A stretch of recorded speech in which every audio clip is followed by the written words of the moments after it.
Olá a todos, espero que estejam bem. Meu nome é Gabriel Castellano Milas e essa é uma playlist de vídeos sobre fonologia gerativa padrão. O público-alvo dessa playlist são os estudantes de linguística ou estudantes de letras que estejam cursando matérias de fonética e fonologia ou matérias de linguística no geral e que queiram, revisar ou ir acompanhando a matéria com algum tipo de material suplementar. O objetivo dessa playlist é ser um tipo de material suplementar para essas disciplinas. Bem-vindos à aula 1, e essa aula é sobre pressupostos teóricos da fonologia gerativa. Antes de falar um pouco sobre a fonologia gerativa por si, a gente vai lembrar do que a gente já sabe sobre a análise fonológica, que é a análise fonêmica da fonologia. Essa é uma teoria estruturalista voltada a compreender a organização dos fonemas e os seus alofônios nos sistemas linguísticos. É uma análise feita a partir das distribuições fonotáticas dos sons das línguas naturais. Basicamente, é uma análise em que a gente vai atribuir status de fonema, alofone e arquifonema a partir de distribuições fonotáticas. A gente vai olhar a posição de cada som, de cada fone numa língua e a gente vai comparar. Então, se tiver dois fones acontecendo no mesmo cenário, no mesmo contexto de ocorrência, e eles estiverem diferenciando o significado das palavras, temos fonemas distintos na língua. Então, basicamente, essa é a análise fonêmica. O objetivo desse tipo de análise na fonologia era descrever línguas novas, quando foi inventado, lá para 1930, se não me engano, com Bloomfield, e desenvolver sistemas de escrita alfabética para essas línguas. A gente vai dar uma olhada no português. Numa análise fonêmica do português, a gente consegue ver que p e b são dois fonemas distintos. Por quê? Porque eles protagonizam pares mínimos na língua. A gente tem as palavras bato e pato. Quando a gente troca um fonema de lugar, um som de lugar, o p pelo b, a gente tem uma diferença no significado das palavras. Logo, temos dois fonemas distintos. No português, p e b se opõem. Então faz sentido a gente ter duas representações gráficas diferentes para os dois sons, já que eles são fonemas distintos. Já o que acontece com t é diferente, porque quando a gente tem um t antes de i, ele vai se realizar como ch, né? A gente já deve ter visto alguns exemplos disso, né? Vocês já devem estar acompanhando essa matéria, esse tipo de ocorrência aqui, esse fenômeno nas aulas. Então a gente tem tato, mas a gente tem tia, a gente tem toga, mas temos também atirar. Então, esse tchan, ele vem quando o t ocorre antes de i. Então, faz sentido que, como ele é uma manifestação do t, a gente só tenha uma grafia para os dois sons. Já o s e o z se neutralizam na coda das sílabas, que é o final das sílabas praticamente. Coda é o final das sílabas. A gente tem mesmo, que é produzido com z, e casta, que é produzido com s. O resultado disso é um arquifonema na teoria da fonêmica. O resultado de uma análise fonêmica, então, é um inventário. A gente tem um inventário de fonemas na língua, que são essas representações abstratas. Elas são uma lista de segmentos representados mentalmente, ou no sistema linguístico. Nós temos arquifonemas, que são representações não especificadas, a gente representa com essas letras maiúsculas, e nós temos fones possíveis na língua, que são as manifestações reais dos fonemas e dos alofones. A gente tem, por exemplo, vogais nasalizadas, que não estão representadas em nenhum nível do sistema linguístico, mas ocorrem. A gente tem ch, que não é representado fonologicamente, mas ocorre, é um alofone de t. E nessa teoria, os fonemas eles são tratados como se fossem átomos de Dalton. Vamos entender um pouco melhor essa relação. Os átomos de Dalton são esferas maciças e indivisíveis e estáveis, assim como os fonemas nessa teoria. A gente tem que s, z e g são unidades indivisíveis e estáveis. Se a gente troca eles de lugar, eles trocam, eles mudam o significado das palavras. Logo, eles são três fonemas distintos. Só que a relação de mudança entre eles é tratada igual, da mesma forma que se a gente tem um átomo de hidrogênio e trocar por um de nitrogênio ou um de carbono, essa troca é equivalente, porque todos eles são esferas maciças, indivisíveis e diferentes umas das outras, né? Sendo assim, a gente tem uma relação de dois pares mínimos aqui como exemplo, que é pato e bato, pato e chato. Com essas quatro palavras, na verdade, essas três palavras, a gente vê que p, b e ch são fonemas distintos no português. Porém, se a gente for analisar o que vocês já viram de fonética, né? O p e o b são muito mais semelhantes entre si do que o p e o ch, porque p e b só muda de p para b só muda o vozeamento, né? O p é desvozeado e b é vozeado. A gente consegue ver isso até no IPA. Já o p e o ch muda bastante coisa, né? Porque p é uma oclusiva, ch é uma fricativa, p é bilabial, ch é alvéolo palatal ou pós-alveolar, né? Também a gente pode chamar assim. Mas não é o objetivo aqui da fonêmica, pelo menos dessa análise fonêmica, entender essas diferenças, essas similaridades entre os fonemas, mas sim promover, né, uma lista, né, do que é fonema, do que não é fonema na língua, para que se consiga desenvolver uma escrita. Mas a gente tem outros tipos de teoria linguística também em jogo. E agora a gente entra de fato no gerativismo, que é o que a gente vai acompanhar até o final da playlist. O gerativismo é pensado sobre um ponto de vista cognitivo.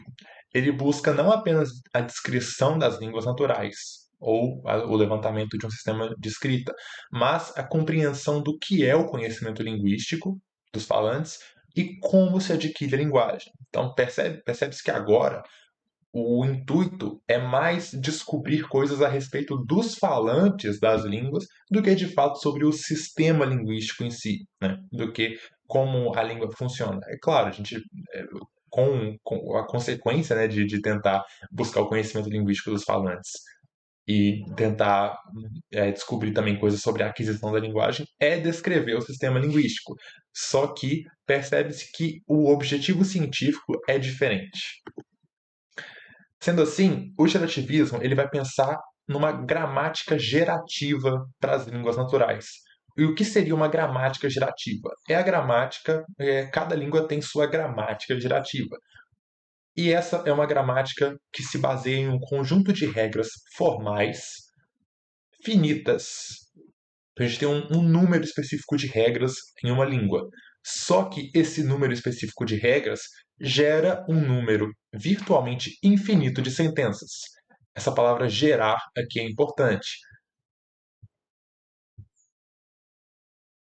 E um dos pressupostos da teoria gerativa é o inatismo, que é a teoria de que todos os seres humanos nascem com a capacidade de desenvolver uma língua por herança genética.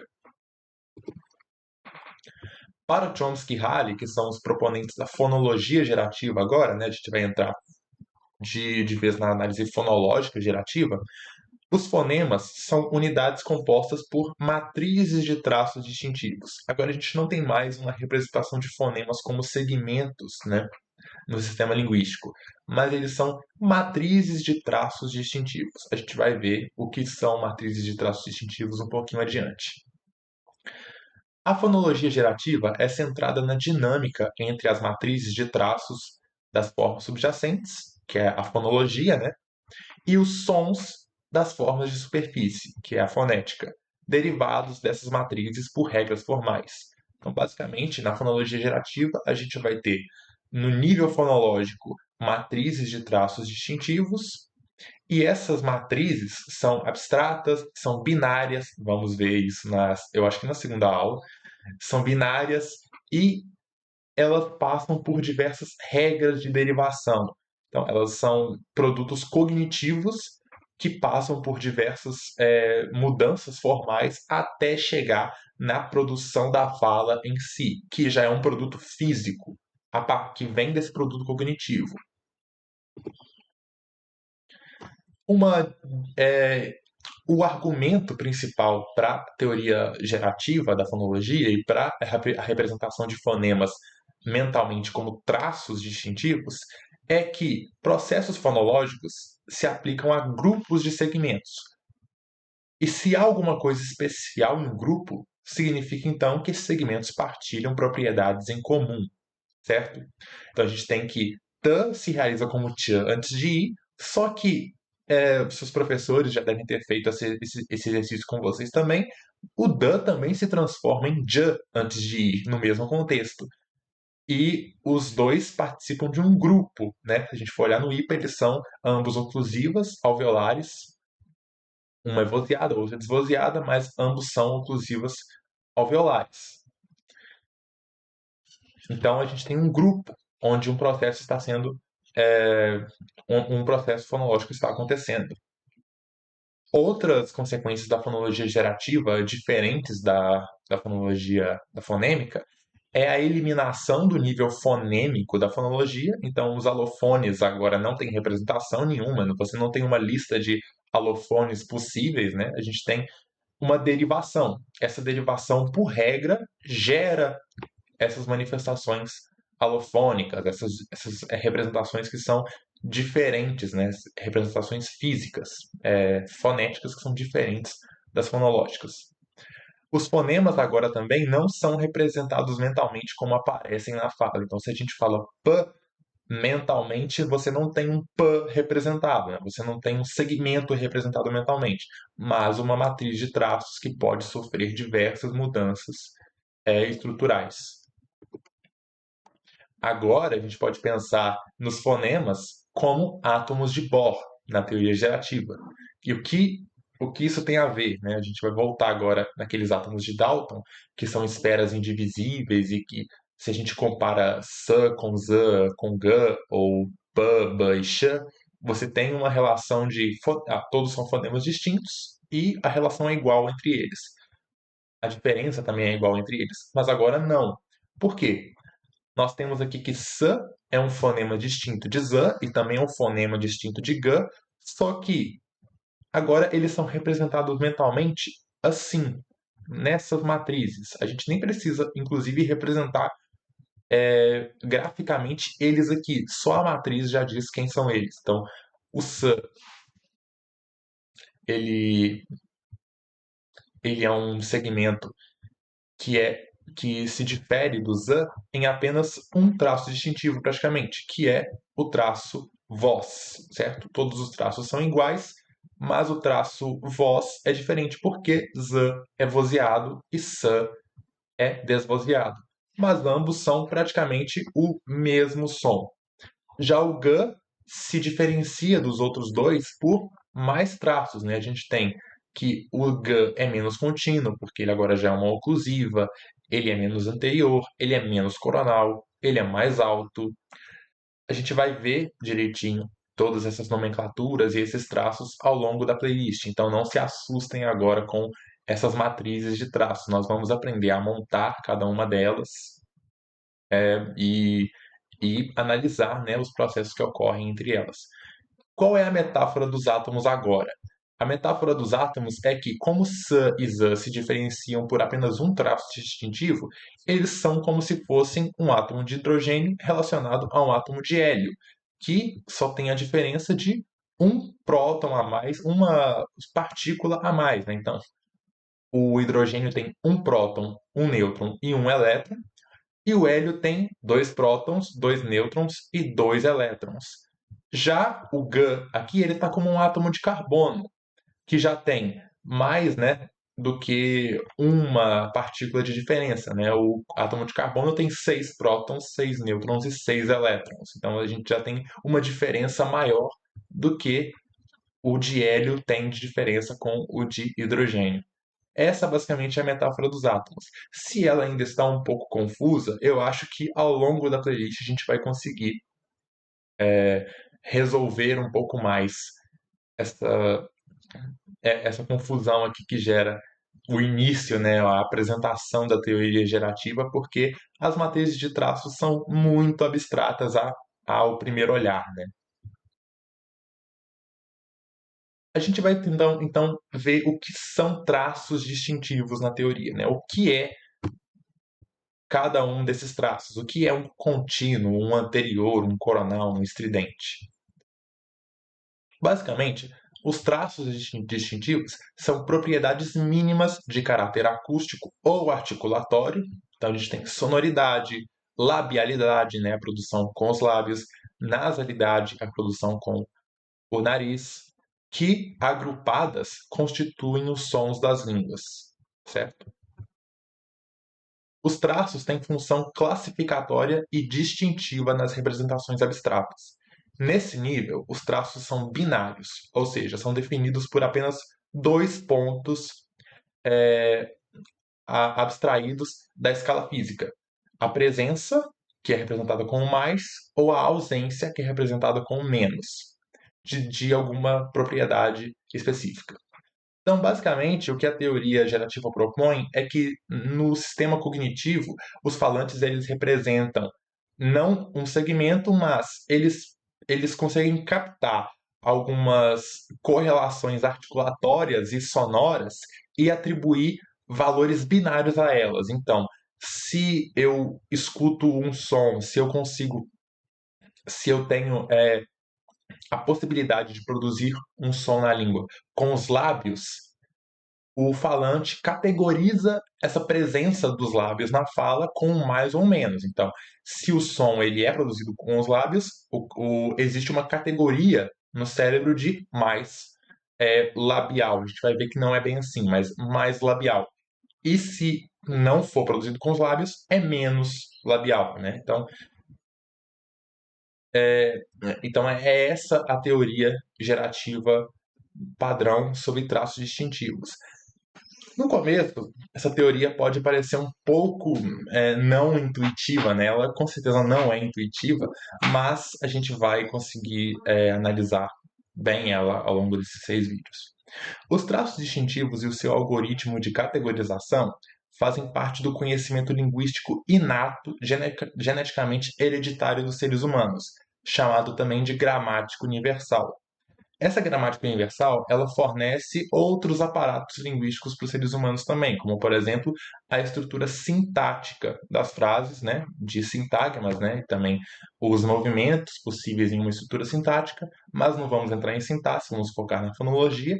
E na fonologia, o que a GU fornece para o falante, assim quando ele nasce, é a possibilidade de categorizar esses traços distintivos. E na teoria gerativa padrão, a lista de traços distintivos também faz parte da GU. Se eu não me engano, eu acho que deve ter um traço que você não não nasce com ele representado, né, com ele disponível, ou dois, não sei, alguns traços que você adquire ao longo da aquisição da linguagem. Se eu não me engano, é o traço de acento, mas qual é a consequência de dizer que existem traços universais nas línguas? É de que todos os sistemas fonológicos das línguas naturais são organizados por meio de diferentes matrizes dos mesmos traços fonológicos, certo? Então a gente tem os mesmos traços e cada língua seleciona grupos de traços para serem distintivos, né? No português, por exemplo, o p e o b se diferenciam porque o traço mais voz e menos voz, o traço voz, né, no geral, é distintivo no português. Já a gente tem, por exemplo, a língua terena, onde o traço voz não é distintivo, porque a gente só tem na fonologia obstruintes desvozeados, né? Então, se você fala um p e você fala b, né, o que acontece na língua de fato, o b ele emerge em um certo contexto morfológico, o falante interpreta aquele b como um p, né?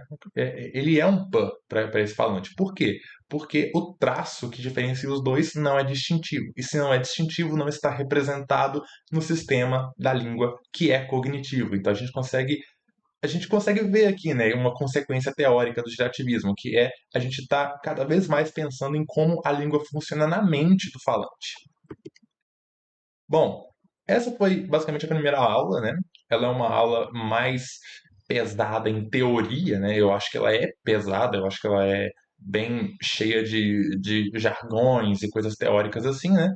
Mas não tem como se falar de gerativismo e de fonologia gerativa sem passar por essa primeira discussão, né? Sem falar sobre o conhecimento linguístico do falante, sem falar sobre representação mental dos fonemas, né? E essas coisas. Bom, o próximo vídeo, no próximo vídeo, né, a gente vai discutir um pouco sobre já os traços distintivos em si e vamos começar a ver como que monta matriz de traços e tal. Bom, galera, esse foi o vídeo então. Muito obrigado pela presença e até a próxima aula.